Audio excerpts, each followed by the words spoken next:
Mr. Perkins, you have the floor. I understand you're going to be splitting your time with Ms. Block. Do you want me to? Yes, with Ms. Block. Yes. Do you want me to cut you off halfway, or you'll? That's fine. Just want to be clear. You have the floor for 5 minutes. Thank you, Mr. Chair. In your report, Auditor General, on the SDTC, which the public knows as the NDP-Liberal Green Slush Fund, you mentioned that 90 conflicts of interest of Liberal Prime Minister hand-picked appointees were in a conflict of interest totaling $76 million, and that, am I right, they didn't follow conflict of interest rules? Mm-hmm. So I would tell you that the foundation really poorly manages conflicts of interest in general. I just hope you could stick with it. I'm going to stick tight. They don't have an effective system to maintain conflicts of interest or the mitigating measures. And we found 90 cases where their records showed that members of the board had declared a conflict of interest, were involved in a discussion, and then voted on awarding funding to a project. And that should not happen. So that violated their own policies. For conflicts of interest. So they did report them, because further on you also say there are 96 cases when directors declared conflict of interest that the department knew about. So are those 96 in addition to the 90? So we found that there were 96 cases that were actually well done. It was declared, and the minutes of the meetings properly show that individuals had recused themselves. But there were 90 cases where that was not the case. And when we spoke with the members of the board in question, they either told us that they didn't have a conflict of interest or that they had. So there's 186 cases where there's a conflict of interest. Overall, yes. I'm going to look to make sure I'm what's, getting this right. Yes, overall. What's the total of the two in dollar values? Because you only list $76 million for the group of 90. What's the total with the 96? In the 96 were properly handled. So really what's concerning is the 90 that were not properly all concerning. handled. Any conflict of interest is concerning. So the 90 was $76 million. How much is the 96 conflict of interest? That's good to see. I don't have that number off the top of my hand. We'll have to get back to the committee. And in every single case of the 186 conflicts of interest, in every single case, when that came to the board, because the board approves them all, there was a senior Department of Industry official present, correct? So there was an assistant deputy minister that is an observer at the board meetings of the foundation. So the answer is yes? Yes. Yes. Okay, over to Ms. Block. Thank you very much. In your report, you reference National Master Standing Offers, otherwise known as NMSOs.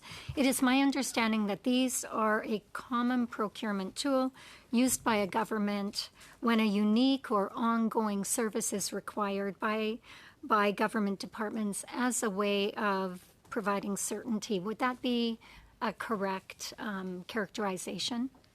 Absolutely. A standing offer is meant to really be almost like a self-serve. Here are certain services or products that are regularly procured, and then a good price is put in a standing offer for departments, agencies, and crowns to then call up against. Thank you very much. In this audit of McKinsey contracting, you found that the NMSO established by Public Services and Procurement for McKinsey was done through a non-competitive process for benchmarking services, and they did not provide proper justification. I think you mentioned that that happened in a number of contracts. I believe this calls into question whether it should have been established to begin with at all. Would you say that is accurate? Well, I think the procurement rules allow for national master standing offers to either be put in place in a competitive process or a non-competitive process.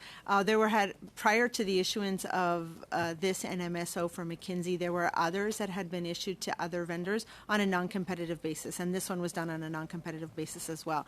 I found that Public Service and Procurement Canada's justification was really weak. Then the next step is when departments, agencies, or crowns use it, that each of them should have properly documented why choosing the McKinsey National Master Standing Offer versus another one where similar services might have been available. Okay, thank you.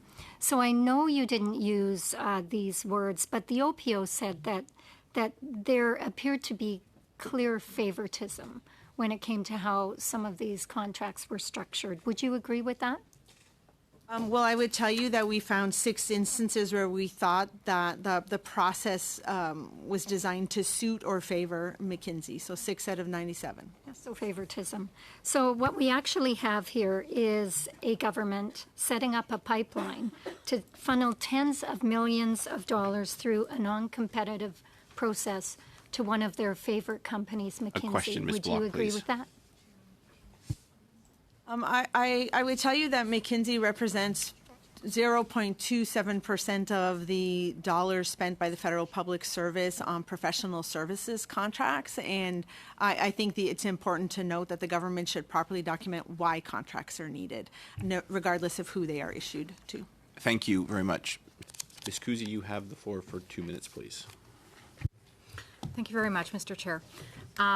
Madam Auditor General, can you please fill Canadians in as to the nature of the Trans Mountain contract, please? There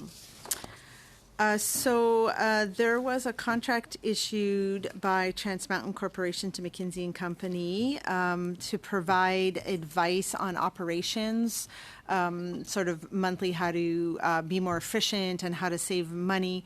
That contract was issued on a non-competitive basis. It did not have a limit, but they expected that they would spend about $19 million. To date, they have spent $32 million on that contract. Thank you. And who is the minister that signed that contract, please?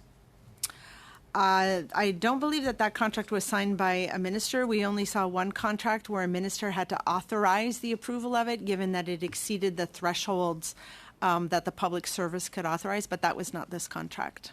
Thank you. I will pass my time to Mr. Perkins. Auditor General, you mentioned the issue of adhering to standard conflicts of real and perceived conflicts. 5 of the 7 NDP-Liberal appointees to the Green Slush Fund Board as a Point of group order. voted themselves money.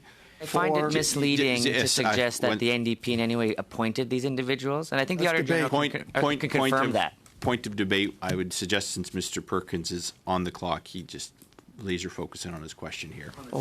I'll start again. The appointments that were You have made 45 seconds. The appointments that were made by the Liberal government with the support of the NDP to the Green Slush Fund, 5 of the 7 directors as a group voted themselves 186 times money for companies they own in the conflict of interest.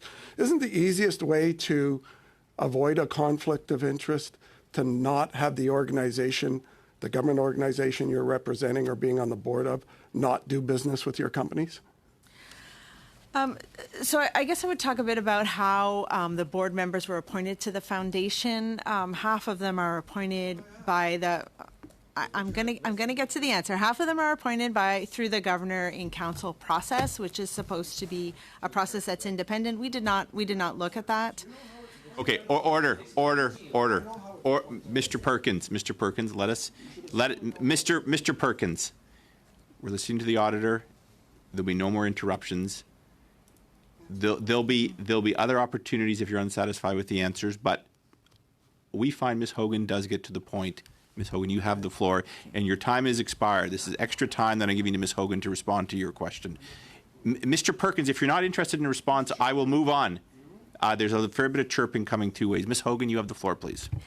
So the other half of the board of directors are appointed by this member council, and they're supposed to represent the Canadian population and the industry. So I think when you have that composition of a board of directors, it is likely that you will see conflicts of interest, which is why it is so important, if you want the expertise of the industry at the table, that you have a good process to manage conflicts of interest. And what we found here is that the foundation did not have that. And in 90 cases, their records showed that members of the board had declared a conflict of interest and voted on giving funding, and that should not have happened. Thank you very much.